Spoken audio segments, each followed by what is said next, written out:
NEET result announce ಆಗಿದೆ.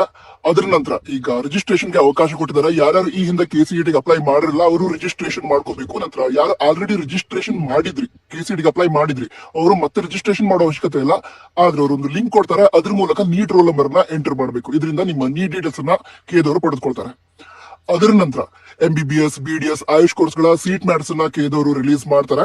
So ಅದನ್ನ use ಮಾಡಿಕೊಂಡು ಮುಂದೆ MBBS, BDS, ಆಯುಷ್ ಕೋರ್ಸ್ಗಳ ಆಪ್ಷನ್ ಎಂಟ್ರಿ ಮಾಡಿ ಕೌನ್ಸಿಲಿಂಗ್ ಅಲ್ಲಿ ಪಾರ್ಟಿಸಿಪೇಟ್ ಮಾಡಬಹುದು. ಕೆದವರು ಪ್ರಾಬ್ಲಮ್ ಅನ್ನ ರಿಸಾಲ್ವ್ ಮಾಡ್ತಾ ಇದಾರೆ. ಈ ಹಿಂದೆ 15ನೇ ತಾರೀಕಿಗೆ ರಿಸಲ್ಟ್ ಅನೌನ್ಸ್ ಆಗಿತ್ತು. ಅದ್ರ ನಂತರ ಚೆಕ್ ಮಾಡಿದ್ರೆ you have been not allotted any seat ಅಂತ ಬರ್ತಾ ಇದೆ ಅಂತ ಕೆಲವರು ಟೆನ್ಷನ್ ಮಾಡ್ಕೊಂಡಿದ್ರಿ. ಈಗ ಆ ರಿಸಲ್ಟ್ ಅನ್ನ ಚೆಕ್ ಮಾಡಿದ್ರೆ ನಿಮಗೆ ನಿಮ್ಮ ರಿಸಲ್ಟ್ ಅನ್ನ ನೋಡೋದಕ್ಕೆ ಸಿಗುತ್ತೆ. ಅದ್ರ ಜೊತೆಗೇನೆ ಕೆಲವು ವಿದ್ಯಾರ್ಥಿಗಳಿಗೆ we are waiting for fees details confirmation from government ಅಂತ ಬರ್ತಾ ಇತ್ತು.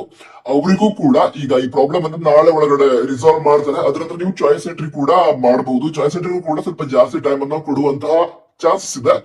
ಅದ್ರ ಬಗ್ಗೆ ಇನ್ಫಾರ್ಮೇಶನ್ ಬಂದ್ರೆ ಹೇಳ್ತೀನಿ. ಬಟ್ ಈಗ ಒಂದು ಪ್ರಾಬ್ಲಮ್ ಅದು ಸಾಲ್ವ್ ಆಗಿದೆ.